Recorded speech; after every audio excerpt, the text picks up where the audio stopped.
Bueno, bienvenida Carmen. Muchas gracias por estar en Boca Podcast. La verdad que estoy muy contento. La primera pregunta que tenía es, ¿qué te llevó a pasar de la ingeniería en sistemas a la psicología social? Bueno, gracias a vos por invitarme y siempre fui una persona muy curiosa, muy investigadora. Me gustaba mucho la matemática de chica y de adolescente y crear. Me pareció que la ingeniería tenía todos esos condimentos. Empecé a transitar la carrera, estudié en la UTN y empecé a trabajar, programaba, hice toda la carrera laboral que implica sistemas, programadora, analista, líder de proyecto, todo lo que implicaba ese mundo. Y en un momento me di cuenta que si bien me interesaban las conexiones, las redes, esas relaciones, porque un sistema es un conjunto de partes que se están relacionando, Claro. me quería focalizar en poner al ser humano o potenciar al ser humano dentro de todas esas conexiones, redes, relaciones. Y entonces dije, me parece que potenciar al ser humano y esas relaciones se dan en los vínculos, se da en una comunidad y es importante ver la mirada desde la psicología, desde la sociedad y ahí la psicología social se abrió como camino para mí. Y lo diste a entender un poco, pero ¿cómo se llegan a conectar estos dos mundos, digamos? ¿Cómo lográs conectar esto? A pesar de que son distintas cosas Sí, y quizás no buscabas conectarlo directamente, pero ¿cómo se hace eso, digamos? por esto que te digo, en los sistemas de información estudias cómo circula la información entre esas distintas partes, ¿no? Y en la psicología social, cómo circula esa información, esas emociones, esos pensamientos entre los distintos seres humanos que conforman esa comunidad. Entonces esa mirada de sistemas la trasladé a lo humano, digamos. ¿Y cómo empiezan a ser tus primeras experiencias después de hacer psicología social? Eh, ¿Qué buscabas con esto, digamos, a nivel profesional? Mira, mi camino digamos, con la psicología social, como indirectamente, se fue dando porque a medida que yo trabajaba y estudiaba como ingeniera, siempre estuvo acompañando mi vida el voluntariado. Entonces, desde el voluntariado me conectaba más con este mundo emocional de las personas, de sus necesidades. Y entonces decidí estudiar psicología social, después que terminé mi carrera de ingeniera en sistemas, como un hobby, Claro. para acompañar esos procesos de voluntariado. Y en un punto me di cuenta que eso que hacía como voluntariado en algunos tiempos de mi vida, quería que pase a ser central en mi vida. Claro. Y ahí la psicología social se transformó en mi profesión central y seguí el camino de la acción social, del voluntariado y después del trabajo en prevención de consumos problemáticos. Se abrió como Claro. la beta social.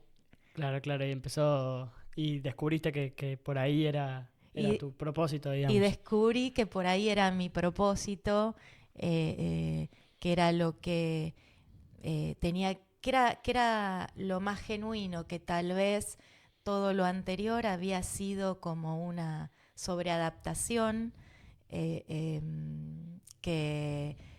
en mi vida, y que lo más genuino y transparente que tenía que ver con mi ser y con lo que quería hacer en el mundo, tenía que ver con lo social, tal cual. Y qué, entiendo que vos te enganchás mucho con el voluntariado, que es algo que seguiste haciendo muchos años, pero quiero que me cuentes, porque yo también tengo mi experiencia, quiero que me cuentes cómo son esos primeros pasos en voluntariado y qué descubrís ahí que tanto te llena, digamos, y te hace seguir haciéndolo, digamos. Sí, mira, recorrí distintos voluntariados y en esos voluntariados, por ejemplo, uno de los voluntariados que transité fue ser payaso de hospital. Me enseñó a conectarme con las personas, con las familias, cómo me conecté mucho con el clown, con la parte creativa como de esa disciplina, para tratar de entenderla, entender como su poética, la parte del juego, la parte de la inocencia, de lo espontáneo, que surge con el otro, que se va dando, ese intercambio. Mucho tiene que ver con la ternura, como por ahí poniéndose una nariz de payaso, podés conectar con la mirada del otro, con un gesto que por ahí habla más que muchas palabras. Entonces, valorar toda esa parte lo aprendí siendo payaso de hospital. Después me conecté con otro voluntariado que fue muy importante para mí, en un rincón de lectura para chicos, en un barrio vulnerable, y eso me conectó con los libros como puentes, como generación de oportunidades con otros, con los cuentos como sumergirnos en otro mundo compartido, imaginar juntos. Y los niños tienen mucho eso de esas posibilidades, Claro. esa transparencia. Y otro voluntariado que transité fue acompañando a niños con cáncer y a sus familias. Eso me, me permitió aprender la importancia de jugar eh, más allá del dolor, de valorizar la niñez, la importancia de la infancia, conocer distintas historias, cómo acompañar el dolor. Eh, Fue también muy, muy valioso aprender de esas experiencias. Y otro voluntariado que me marcó mucho fue el acompañamiento en final de vida. El acompañamiento en final de vida me posibilitó tener conciencia de la finitud, que la vida tiene un final que para mí culmina con la muerte, lo que conocemos con la muerte, que para mí es un umbral, es una transición eh, que, que vivimos todos, ¿no? Entonces, ese acompañamiento me permitió conectarme con eso, y eso me permitió también conectarme más con la vida, con las experiencias, con qué experiencias quería transitar, qué experiencias que fueran valiosas y profundas para mí, que, que me dejen aprendizajes. Y el voluntariado me ayudó a conectarme con todo eso. Coordiné voluntarios también Me ayudó a ver la entrega de las personas que desinteresadamente ofrecen su tiempo, su energía en pos de otros seres humanos. Y eso me enseñó un montón. No, muy, muy lindo. La verdad que son experiencias además súper distintas. Estaría Ujú. bueno ahondar en cada una de ellas. Se me van a ir ocurriendo preguntas. Obviamente con la última, que quizás me pongo muy profundo, pero en este acompañamiento de final de vida, entiendo que no se puede entender todo, pero ¿qué pudiste entender? ¿Qué es lo que quizás más más le teme a qué es lo que más le teme las personas? ¿Qué pudiste entender acerca de la muerte? Y eh, a ver, la muerte tiene como toda una connotación para todos en algo em, que, que son las representaciones sociales, ¿no? Las representaciones sociales son como esa primera imagen que te viene a la cabeza cuando te dicen una palabra, ¿no? Y si te dicen muerte, lo primero que te viene a la cabeza es dolor, la pérdida, por ahí ese acompañamiento final, el entierro, eh, como toda esa parte. Pero también es como en una mirada distinta, es una oportunidad. Es una oportunidad de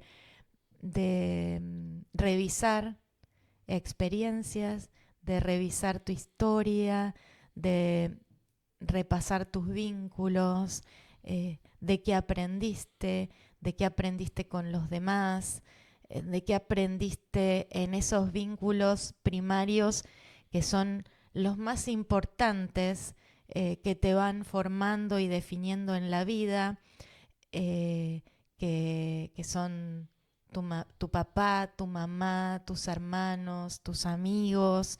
em, todos esos vínculos implican idas y vueltas, implican dar y recibir, implican aprendizajes. Entonces, esa finitud, ese momento del final, eh, eh, es una oportunidad de repasar la vida, de repasar lo que hicimos, de repasar cómo escuchamos, a quienes acompañamos, qué compartimos, qué priorizamos, qué priorizamos en la vida. Em, y es uno de los momentos para mí más importantes de la vida. Qué lindo, qué lindo. ¿Y crees que en cuanto a lo vincular, que es súper importante el externo, digamos, la comunidad la gente que te rodea, crees que con el tema del final de vida hay como una gran dificultad ahí en el sentido de que alrededor de alguien que está pasando un proceso final de vida se pueden generar como muchas situaciones externas, tensiones familiares? ¿Eso lo viviste, por ejemplo? Sí, sí, sí, sí, sí. Sí, se pueden generar muchas, se generan. eh, em, el conflicto nos acompaña siempre. Siempre que hay dos personas, eso surge porque hay dos personas, hay dos miradas, dos interpretaciones, porque somos distintos, es un otro. Entonces todo eso surge. Em, pero eh, pero eso es parte de la vida, hay que mirarlo, hay que observarlo. A veces con las personas que más discutimos o que miramos más diferentes, encontramos grandes maestros que nos vienen a mostrar como una parte que se nos está escapando por ahí, ¿no? Y yo, en mi historia personal, todo esto, digamos que también todo lo que tiene que ver con lo laboral, lo profesional, se va como enlazando con tu historia de vida, ¿no? ¿Por qué haces las cosas que haces? ¿Qué sentido encontrás en lo que haces? Tiene mucho que ver con tu vida personal también, ¿no? Yo perdí a mi mamá y a mi papá de muy joven, y también eso me dio como cierta mirada de la vida, esas pérdidas tempranas, y que acompañé también, ¿no? Eh, y si uno acompaña a esos seres queridos en esos momentos finales, y los acompaña con presencia, con entrega, con un acompañamiento genuino, eso deja también como una huella de tranquilidad eh, en esas despedidas, eh, que muchas veces son difíciles de transmitir con palabras, porque hay muchas cosas que, que se sienten, Claro. que se perciben, que por ahí no pasa tanto por lo externo, sino que se van convirtiendo como en un proceso interior. Y ese proceso interior es de cada uno. Y, y a veces es difícil de transmitírselo a otro si no lo vive desde su experiencia. Claro. Es como un poco intransferible. Uno puede compartir, pero en las vivencias, en las experiencias, para mí están los grandes aprendizajes. En cuanto a aprendizaje, por ejemplo, se me ocurre el acompañar a niños o a nenes que quizás están con enfermedades. eh, ¿Qué aprendizajes te llevas de ellos en esa experiencia que quizás te aportan una visión distinta a estar en esa situación con un poco más de inocencia, me imagino? ¿Cómo, Sí. cómo fue eso? Sí, un ejercicio que yo siempre trato de hacer en lo posible, porque también es difícil, es como ponerme en el lugar del otro. Y entonces cuando me pongo en el lugar del otro, pienso, ¿qué me gustaría a mí recibir si estoy en ese lugar? ¿Cómo me gustaría que me traten, que me acompañen, que me digan? Eh, em, y, y eso es un poco lo que intento hacer, como eh, em, si, si, y, y es a veces difícil porque es como, bueno, ponete vos como niña, ponete vos como en ese momento, con esa familia, con esas oportunidades, con ese contexto. eh, y bueno, y ahí volver a uno. Es como un ida y vuelta, eh, eh, para tratar de ver. Es como decirte, como un ahuecarse, como sacarse su propia historia, sus prejuicios, desandar como cosas que son como formativas de uno para como recibir al otro lo más próximo al otro posible. Eh, y, y es todo un ejercicio, es toda una experiencia poder hacer eso con la mayor presencia y disponibilidad al otro, ¿no? Claro. Y entender la situación, entender lo que está viviendo el otro, lo que está viviendo su mamá, su papá, su familia más cercana, es conectarse con el dolor también, y como ver qué nos intenta decir también el dolor, ¿no? Como que es parte de esta vida. Entonces, ¿qué nos intenta mostrar? ¿Qué nos intenta decir? Como ir más profundo.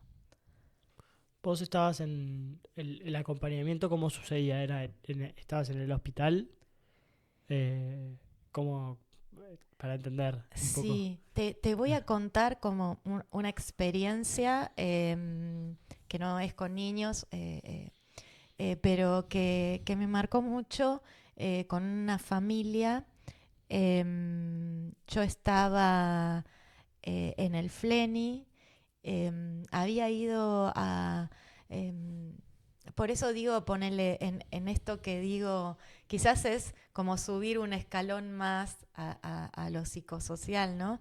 Y tiene que ver este, con la meditación o el mindfulness o cosas que fui incorporando también después, como estar atenta a situaciones que se daban alrededor mío, a sincronicidades, a prestar atención a detalles. Y yo estaba en el Fleni, yo ya había hecho la formación en acompañamiento en final de vida. En ese momento estaba eh, em, compartiendo espacios o transitando espacios de la Fundación Vocación Humana, eh, y, mm, y había ido al Fleni a acompañar al papá, a mi ex suegro, digamos, al papá del papá de mi hija. Operaban a su esposa de un tumor en el oído y yo había ido a acompañarlo. En un momento voy al baño y cuando voy al baño eh, eh, encuentro una chalina olvidada. Entonces yo había visto a la persona que había salido, entonces agarro la chalina y corro a decirle a esa persona que se había olvidado la chalina. Claro. Entonces le doy la chalina, la agarra y me dice, ay, esta chalina es muy importante para mí. Como que sentí como que la chalina la estaba acompañando. Entonces Claro. ese gesto le había sido como valioso.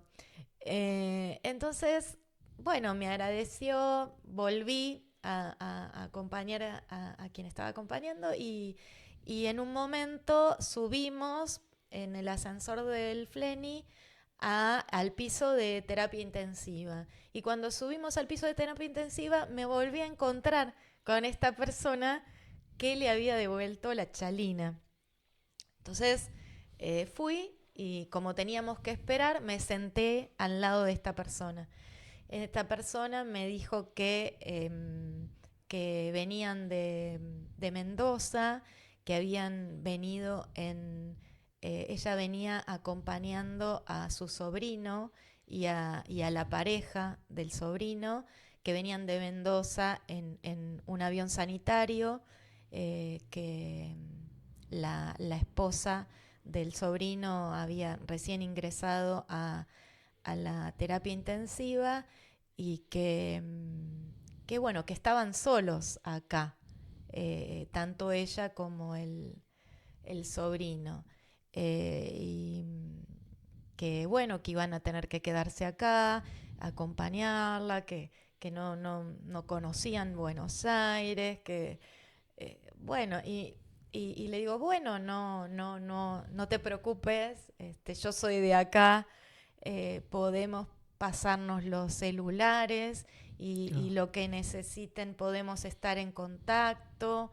Y bueno, fue así como se abrió un espacio, un encuentro humano que me permitió acompañarla a ella, a su sobrino, a la pareja. Ellos tenían, tienen una hija, viven en Mendoza, eh, y, mm, y bueno, fue muy importante ese compartir con ellos, desconocidos, Claro. eh, eh, y, y acompañar ese proceso, como, como algo nos unió, algo invisible, intangible, que, que permitió que nos conectáramos y que ambos entregáramos uno al otro, esa familia, esos seres y yo, distintas cosas. eh, que, que por ahí son como difíciles de entender o de poner en palabras, pero creo que tienen que ver con la presencia, con el estar presentes, con el contactar, con el a veces eh, eh, sumergirnos en situaciones, y después que se atraviesan, ver qué tenía eso para nosotros, qué tenía de valioso eso para nosotros, para cada uno.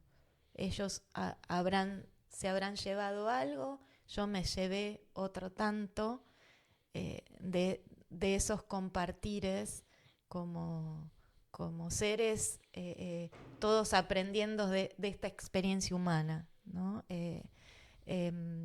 Como me parece que como que es conectar con una mirada más trascendente de la vida. Y me gusta, quizás yendo por otro tema, pero dentro de este lazo que fue medio invisible, pero que se da para generar unión o simplemente que representa prestar atención a los detalles. Ujú. ¿Crees que en el cuanto a los lazos sociales, hoy en día con tanta distracción, vamos a perder de vista esos detalles que quizás generan algo más profundo en un lazo social, digamos? En general, digo. Sí, y está muy difícil. Está muy difícil em, porque la época actual, la sociedad, como todo la sociedad de consumo en la que vivimos, em, genera grandes distractores. Entonces, se pone como más desafiante, eh, conectar con ese proceso interior profundo de cada uno. Hay mucho en el exterior, mucho estímulo, mucho disponible, mucha vorágine, mucho apuro, acelere, y eso, eh, pone a la experiencia más desafiante. Eh, Hay como mucha intensidad en lo externo, eh, y, y se dificulta profundizar en los vínculos, se dificulta mucho. Eh, es, eh, está complicado. La, la, la sociedad de consumo también nos, nos brinda, toda, todo, todo a ver, tratar de conectarnos con muchas cosas que, más allá de nuestras necesidades básicas, eh, eh, eh, nos aportan, pero también nos distraen. Entonces es como Sí. por ejemplo, la tecnología, ¿no? yo vengo de ese palo, digamos. Es como, es algo, depende de cómo se use, de cuánto se use. Entonces es como muy delicado el límite en cómo, cómo usamos lo positivo de esos objetos o de esos elementos, y cómo les ponemos también un límite de hasta acá. Claro. Es como muy delicada la línea. Es como todo un arte ese, Sí, a la hasta vez. dónde me vinculo con este objeto que sí me sirve para esto, pero con cuidado, ¿no? Con atención, con cuidado de no me atrape, de que me permita contar con mi tiempo. Lo más valioso que tengo es mi tiempo y cómo lo uso. Qué experiencias me van a tocar atravesar porque vienen, las experiencias vienen y te tocan atravesar algunas y otras elegís. ¿Qué elijo? ¿Qué elecciones hago? ¿Con cuánta conciencia hago esas elecciones? Entonces, está muy desafiante. Y a la vez quería preguntarte, entiendo que vos tenés una hija Sí, que es más chica. sí. eh, ¿Observás cómo es la forma de vincularse hoy en día de la gente más chica? ¿Qué observás? Me interesaba hacer esa pregunta. Sí, tengo una hija, Luz. Luz tiene 15 años, es adolescente.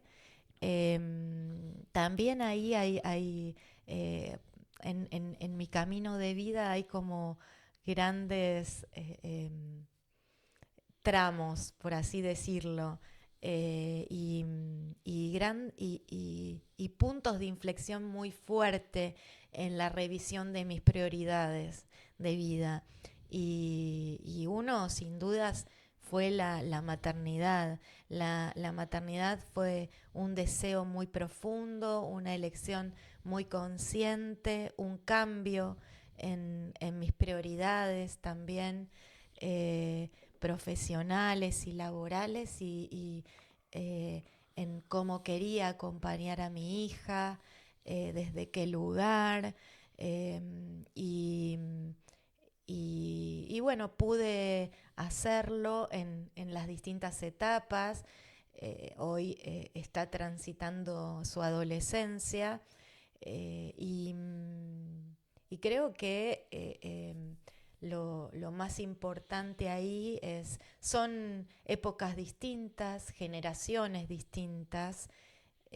Cada generación aporta algo diferente y es muy importante para mí escuchar, escuchar la mirada de los adolescentes, entender los emergentes que los adolescentes traen, eh, el por qué el enganche con la tecnología, qué hay ahí en la tecnología, qué hay en las redes, qué hay eh, para ellos en todo ese mundo. Son, son una generación que ya nació y creció con Internet, que es una generación distinta a la mía. Claro. Entonces, eso se desenvuelve de otra forma. Y entonces me parece como muy valioso escuchar eh, qué tienen para decirnos las nuevas generaciones, transmitirles nuestra experiencia, pero creo que la mejor manera de transmitir esa experiencia es eh,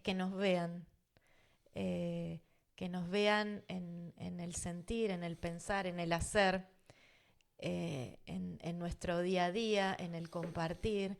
Eh, entonces, de ahí transmitimos mucho a nuestros hijos. En este caso, a mi hija, yo tengo un vínculo muy cercano con mi hija, de mucho diálogo. Me parece fundamental eso, pero es una adolescente que vive su vida, su secundaria, con sus compañeros. Para vos, ¿cómo tiene que ser la comunicación entre una madre y una hija? O sea, ¿qué claves ves importantes, digamos, en eso? Me interesó decir que digas que tenés buen diálogo y... Sí, creo que eso se va formando. Se va formando para mí, desde la panza, en cómo la mamá se va relacionando con ese ser que está en la panza, en cómo acaricia su panza, en cómo le habla a su panza, en que desde ahí va estableciendo un lazo con ese ser, eh, y, y se va comunicando. Entonces, ¿qué música le pone? Todo el embarazo es una gran experiencia de conexión con ese ser en el que la mamá y el bebé son uno. Eh, hay, hay una experiencia que tenemos el privilegio de atravesar las mujeres que, que, que nos contacta con una unidad con ese ser que se está desarrollando dentro tuyo.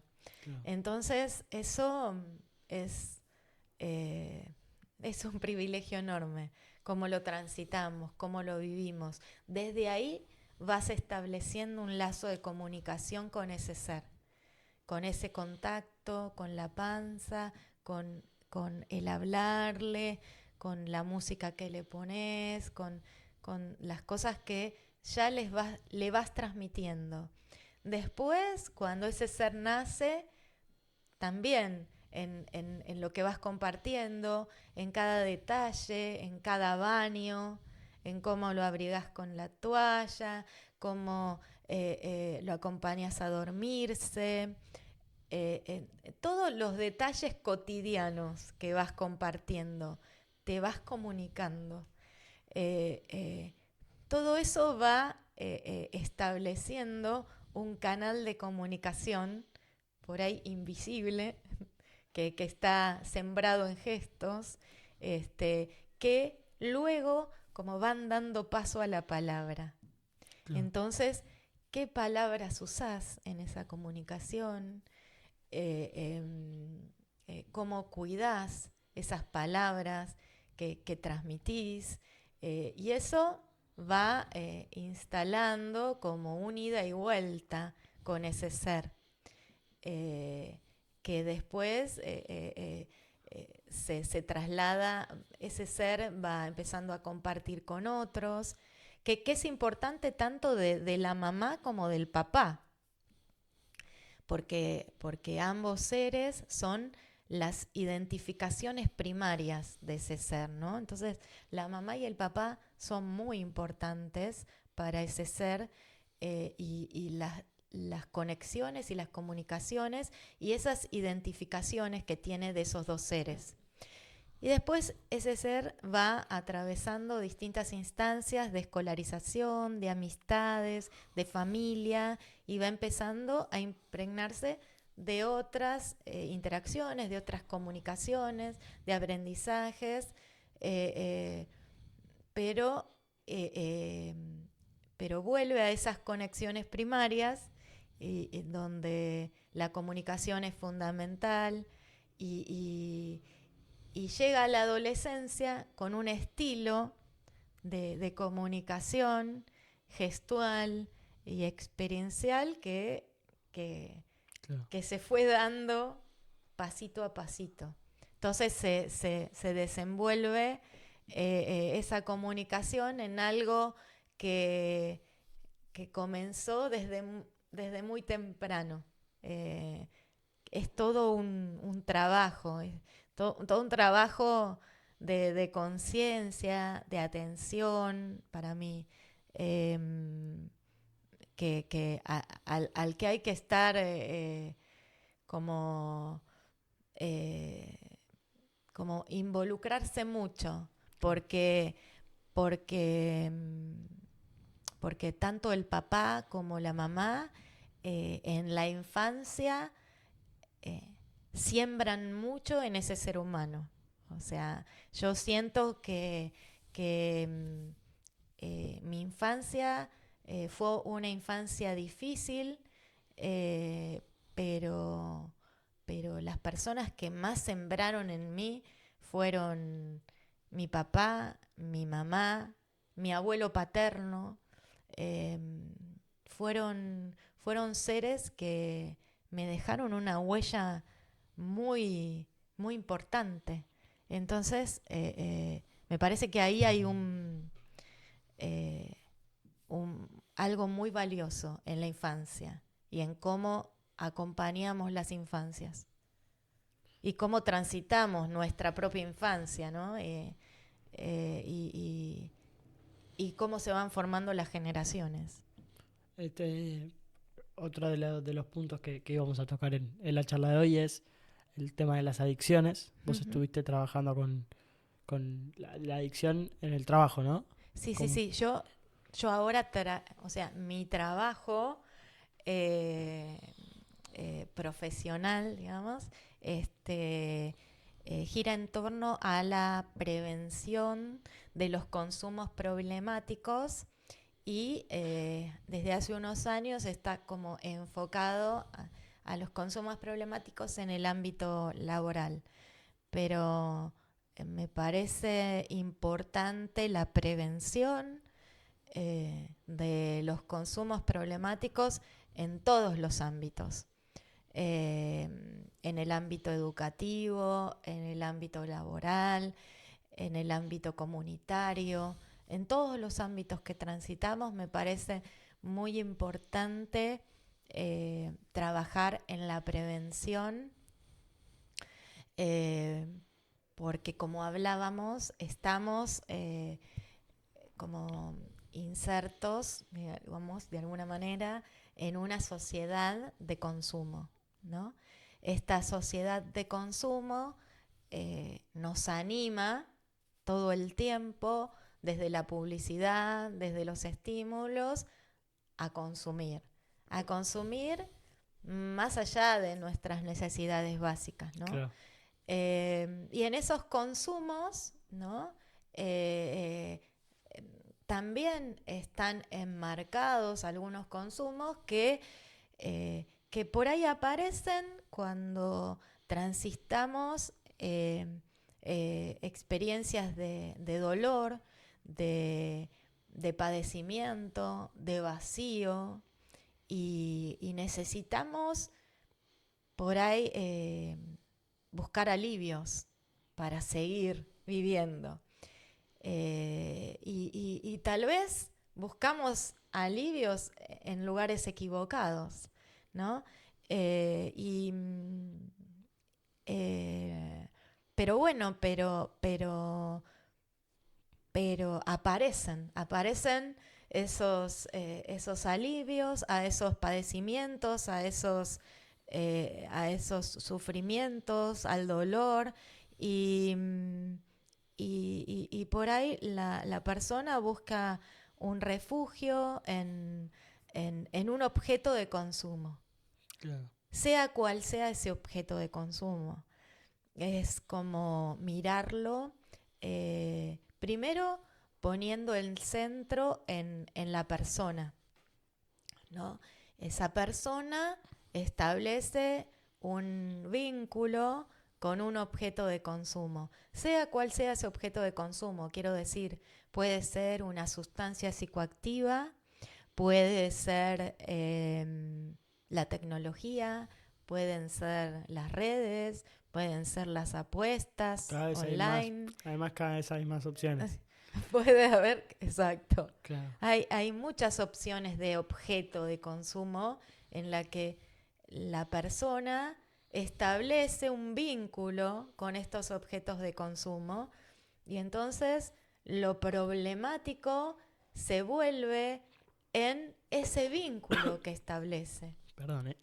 con ese objeto de consumo, que puede ser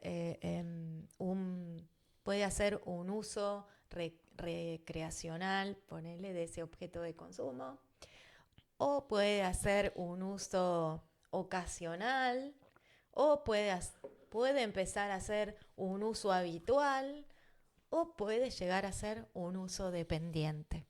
Claro. Entonces, todo esto, esta relación de esta persona con este objeto de consumo, se da también en un contexto determinado. Entonces, lo problemático también es lo situacional de esa relación que establece, es como una tríada entre la persona, el objeto de consumo y el contexto. Y esa tríada se va relacionando, establece relaciones y se vuelve complejo. Entonces, ahí hay todo un entramado relacional que hay que transitar, hay que empezar a ser visible, hay que ver qué representaciones sociales hay ahí implicadas, qué factores de riesgo hay. Factores de riesgo me refiero a todos aquellos factores que aumentan la probabilidad de que esa persona establezca este consumo problemático, que pueden ser el estrés, que pueden ser tener sustancias muy disponibles, ¿no? Pero así como hay factores que son de riesgo, hay otros factores que son de protección. Hay otros factores que vienen a disminuir esas probabilidades, a disminuir esos riesgos. Y esos factores tienen que ver con la escucha, con el acompañamiento, con la contención, con poder derivar a tratamientos a la persona que esté atravesando un consumo problemático. Hoy hay un montón de posibilidades de tratamientos. Así que hay oportunidades, hay posibilidades, pero es muy importante trabajar en prevención.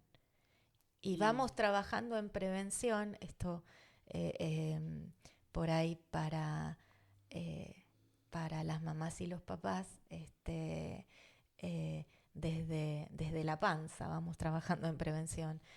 Para las escuelas, desde jardín, desde primario, en el secundario, en los ambientes laborales, tenemos que trabajar también en prevención.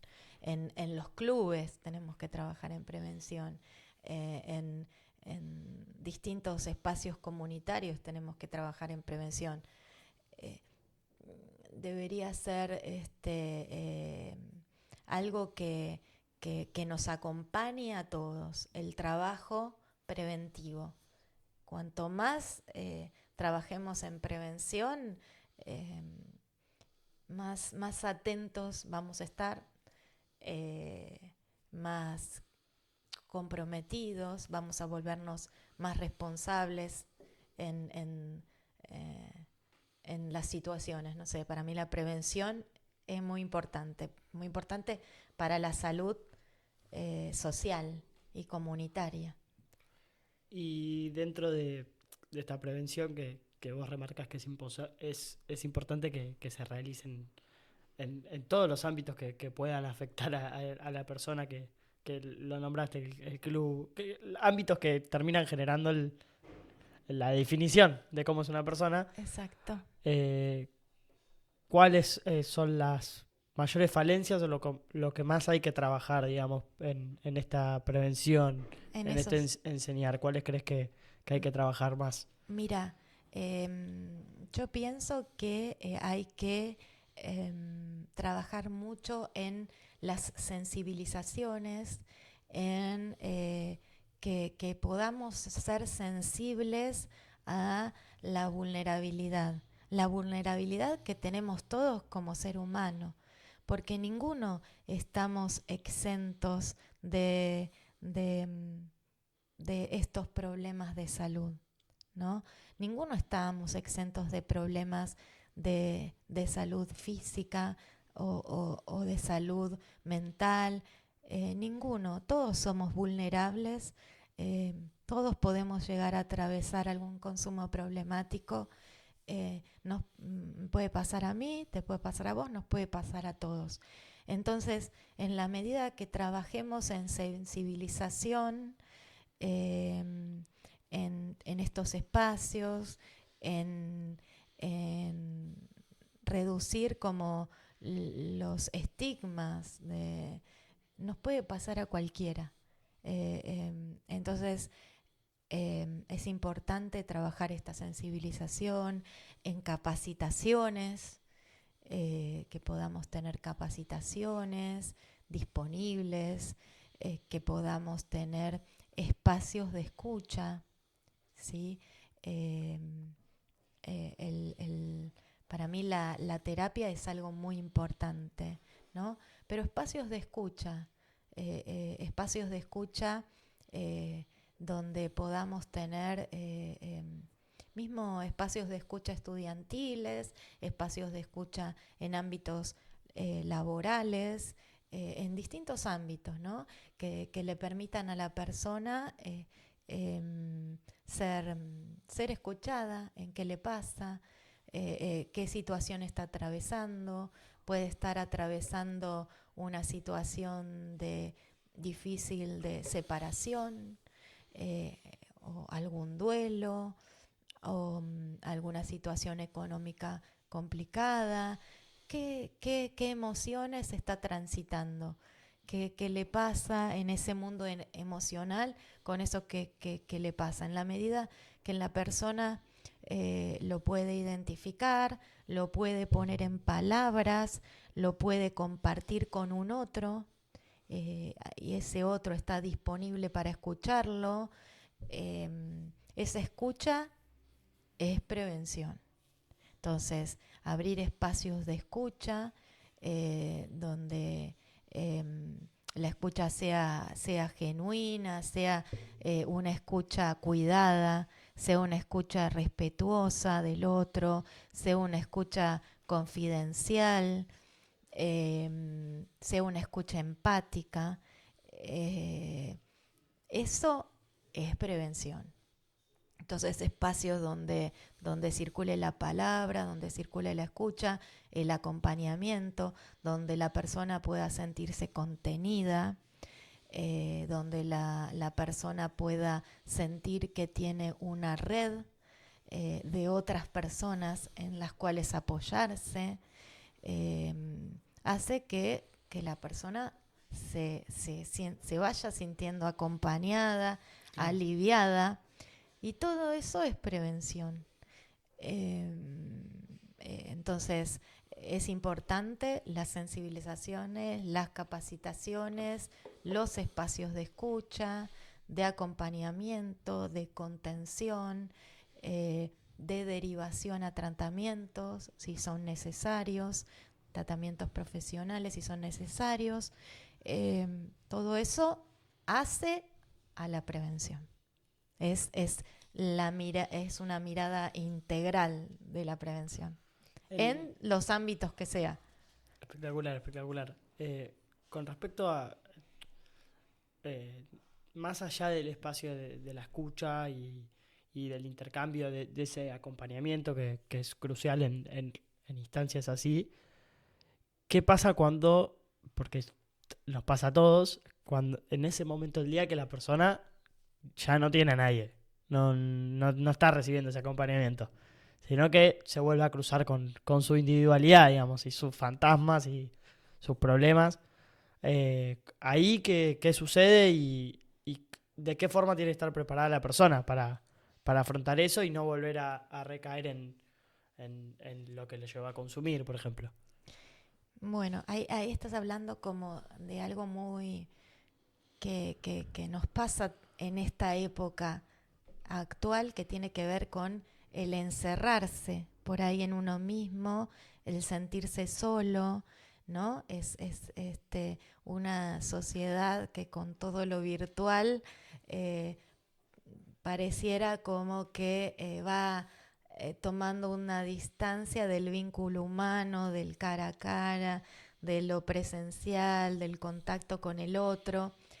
Eh, em, en esos momentos de malestar profundo, de dolor emocional, de padecimiento, de soledad, eh, yo, yo diría que la persona se atreva a, a- a levantar la mano y a pedir ayuda. Eh, eh, hay uno parece que por momentos se siente solo, que no tiene a nadie, eh, y, y, y no es así. Eh, Siempre hay otros disponibles a tender una mano. Eh, que se permita esa oportunidad de levantar la mano, de pedir ayuda y de encontrar a otros dispuestos a ese intercambio, de ese aprendizaje, porque sin duda ambas personas van a aprender. Entonces, eh, eh, vencer ese paso de a veces creernos como omnipotentes o que las sabemos todas o que podemos manejar las situaciones, que esto no me va a pasar a mí, que esto no me va a manejar a mí, que yo lo manejo, que Sí. eh, permitirnos sentirnos vulnerables, sentirnos humanos, frágiles, con problemas y, y,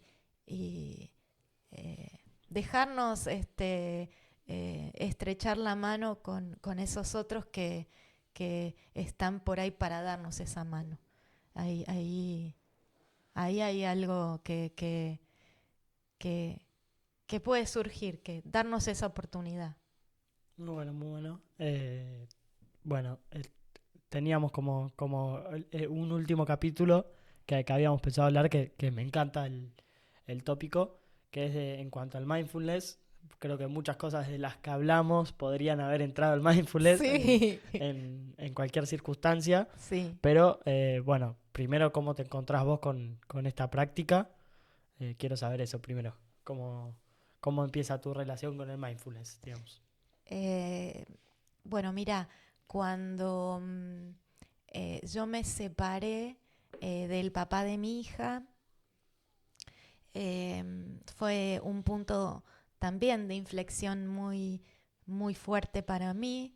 Me conecté mucho con la meditación, esos años que transité en la Fundación Vocación Humana, que en ese momento dirigía Bernardo Nante, que es un filósofo argentino. Eh, y, y bueno, y ahí me conecté mucho con la meditación. Eh, en mi vida, desde chica, yo me conecté de alguna manera también mucho con la contemplación, eh, de alguna manera con la oración a mi manera. eh, y, y cuando transité este espacio de vocación humana, me conecté más con la meditación. Y ahí, digo con la meditación, tomándolo como algo muy personal, ¿no? Sin seguir por ahí distintas clasificaciones Claro. de meditación, sino como algo sencillo, como un espacio de silencio conmigo misma, tal vez como de retiro, de retiro interior, digo, y de escucha profunda de mi interior, y tal vez sentándome, conectándome con mi respiración, tratando de mirar hacia adentro en ese espacio de silencio, para conectarme con mis deseos más genuinos, conmigo misma, con qué quería. eh, y, y bueno, y desde ahí después fui profundizando en la atención plena, me fui dando cuenta que era algo que estaba como muy latente en mí,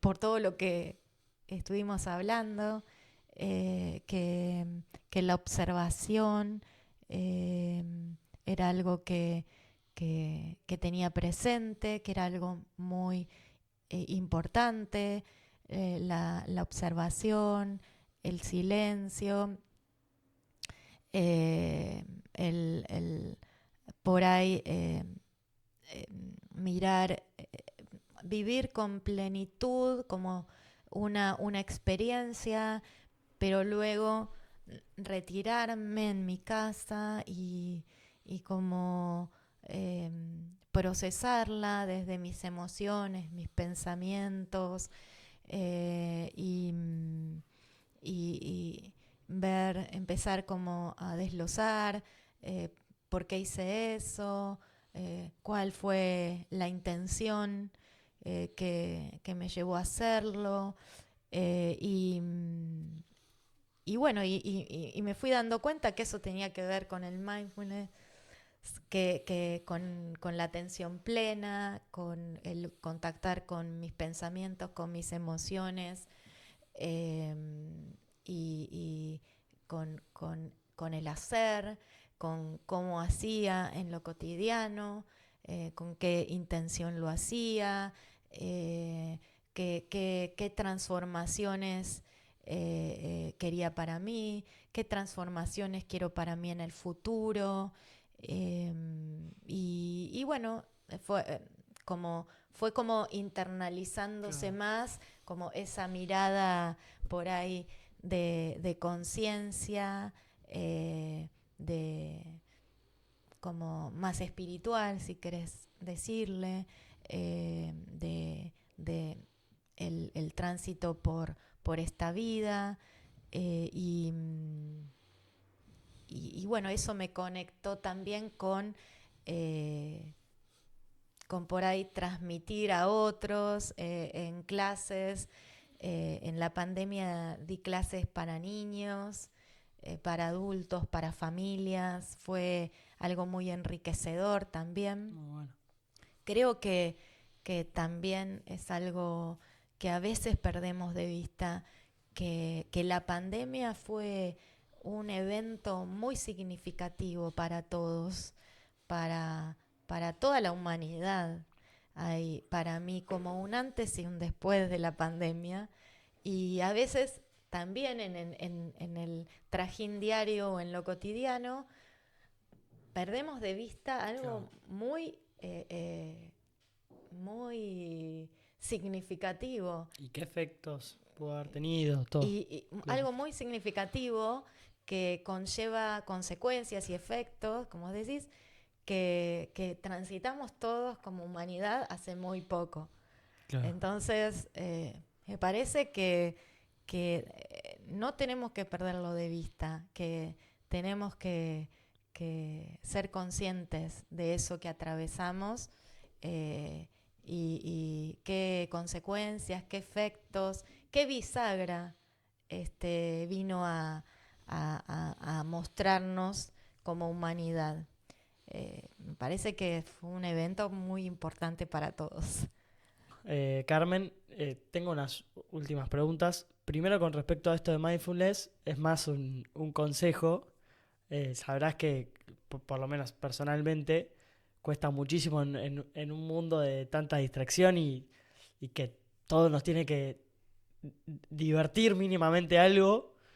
Cuesta concentrarse y adquirir como hábito el tema de la meditación, sobre todo porque normalmente no tenés ganas de realizar la práctica. ¿Qué consejo me das a mí y a gente que le gustaría adquirirlo como hábito eh, para poder lograr hacerlo, digamos? Ujú.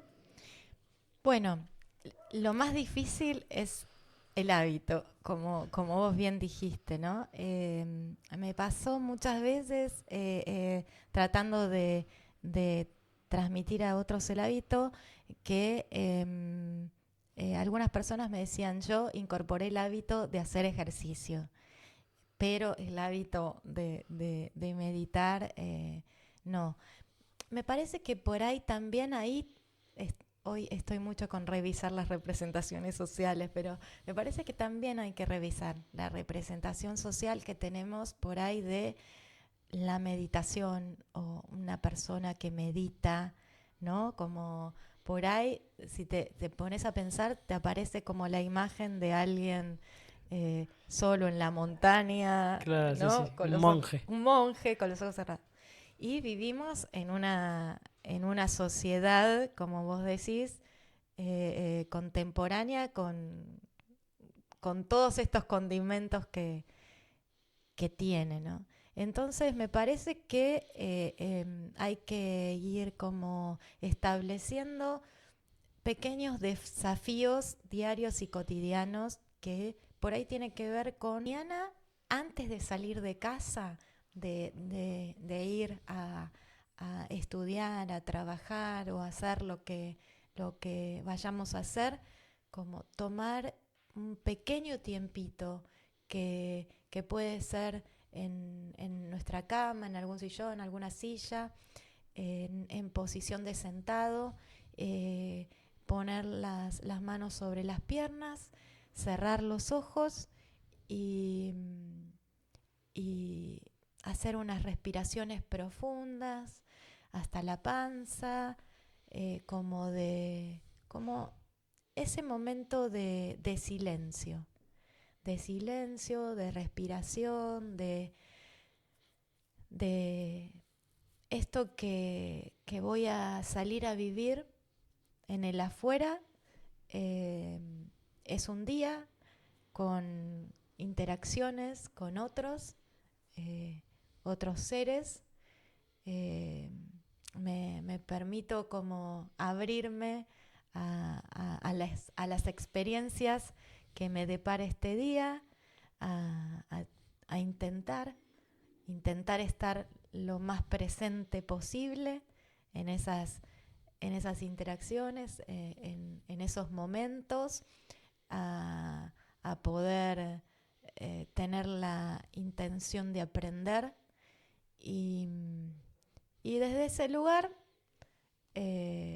luego abrir los ojos y transitar el día. Eh, y después, en la medida que transitamos el día, si vamos a estar con otro, poder hacer contacto visual, poder, si se da la oportunidad de un abrazo, darle el abrazo, si podemos tener una charla y esa charla se puede volver un poquito más profunda, aprovecharla. Claro. Eh, y eso, o sea, es practicar esa como atención plena en el día, en lo cotidiano. Y después, bueno, volver a casa, eh, compartir. Creo que en el compartir, en las emociones y en los vínculos, está como el mayor tesoro que nos vamos a llevar de esta vida. Está bueno porque la práctica al final te lleva a no solo tener impacto interior, sino poder generar impacto en lo que sucede a tu alrededor. Así que bueno, es un gran desafío, por lo menos para mí. Para todos, para mí vamos, también, es el claro, desafío es día a día. de cada día. Es cada día. Bueno, la última pregunta que tengo, que es la que siempre hago para cerrar, y es este podcast se llama Boca Podcast, con B corta, Boca es de vocación. Eh, Siempre le pregunto a los invitados qué es la vocación para ellos y cómo se cruza con tu vida. Uh-huh. Para mí, la vocación es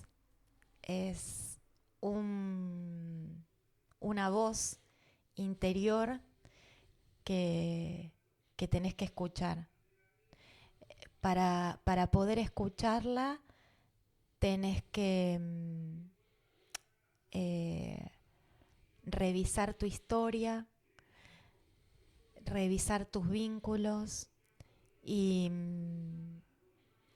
hacer silencio en identificar cuál es la huella que querés dejar en esta experiencia que llamamos vida en este plano terrestre.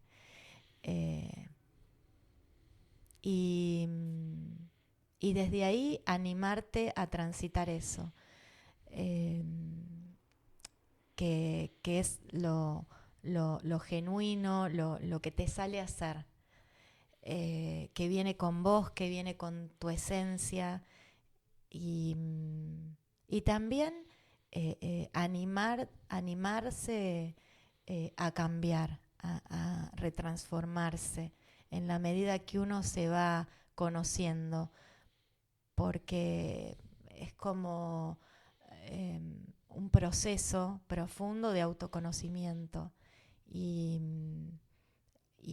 priorizar ese proceso interior para poder escuchar esa voz que viene a traernos un mensaje de qué hacer con nuestra vida, qué dones tenemos como para poner a disposición de los demás y a llegar a ese momento final del umbral, mirando ese recorrido y diciendo, bueno, creo que lo hice bastante bien.